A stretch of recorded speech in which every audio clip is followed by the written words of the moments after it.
Hello, first grade. Welcome to your reading lesson for today. Mrs. Taima here, and you are about to start part one of your reading lesson today. We have been reading a really good book called Brave Irene and learning all about sensory words and words we can use to help describe how someone is feeling. Now, today in part one, you are going to tell your teacher what you have learned so far in this section of the module for Brave Irene, what you know, and what you can do. So what you're going to do is in your journal, you can either write it down, make a chart just like this right here in your journal, and write down some things that you've learned and some things that you know that you can do now, like using sensory words or learning more about wind or winter. And Miss Spears will go over some more suggestions with you in the lesson. But you can either write that in your journal and insert a picture on this slide, or you can type it right here into these boxes. So you can just like type. All right, not those words because that's not a real word, but you can do it just right there. You don't even have to take the picture. It's up to you, whatever you're most comfortable with. So stay tuned for your lesson with Miss Spears to learn all about what you have learned so far in this section of the module.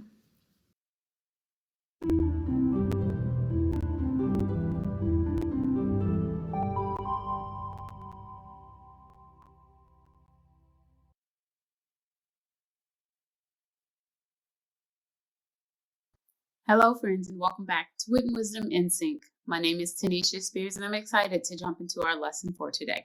But before we do, let's make sure you have your materials ready. For this lesson, you will need a copy of the text, Brave Irene.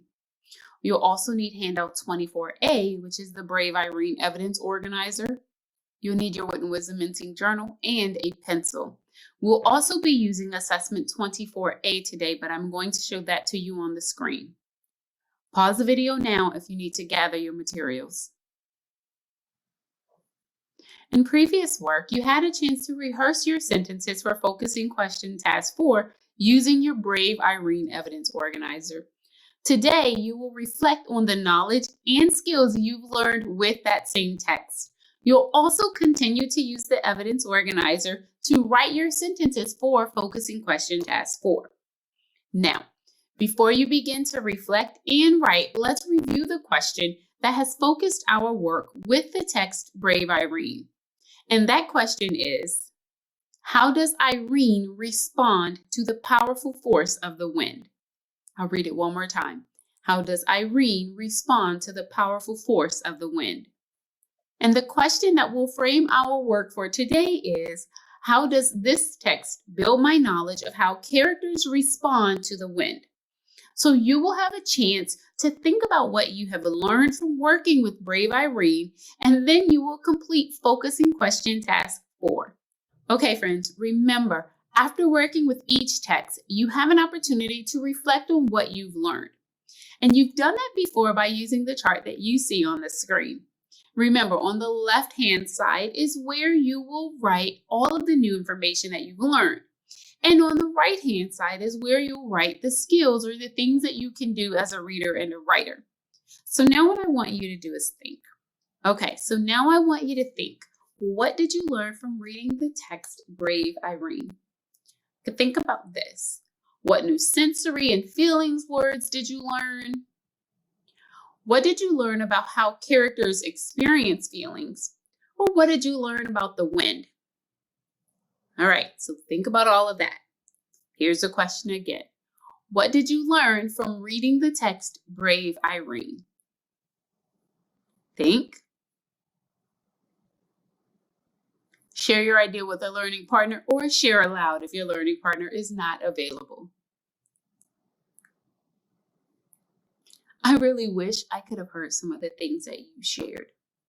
Let me think. What did I learn? What do I know? Well, I know that the chart we created showed me that Irene had a lot of different feelings during the story. So I learned that characters can feel a lot of different feelings during one story. So I've added that to my chart. All right, now let's think about some things that you learned to do as a reader and a writer. Think, what did you learn to do as a reader? How about what did you learn to do as a writer?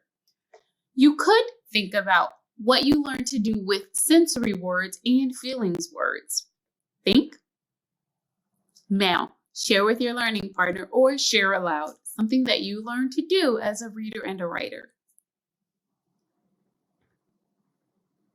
Again, I really wish I could have heard what you shared. Okay, let me think about this for a minute. One thing I learned to do as a reader and a writer.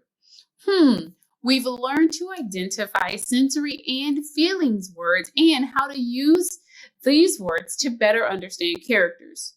And we also learned how to use these words in our own writing. So I added those to the chart. Okay, friends, now what you are going to do is you are going to record or write at least one thing you know and one thing you can do from reading the text Brave Irene. Are you ready? Pause the video now to record or write.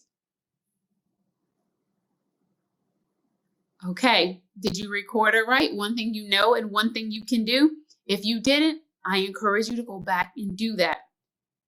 If you'd like, you can pause the video to take a moment to stretch or take a quick break.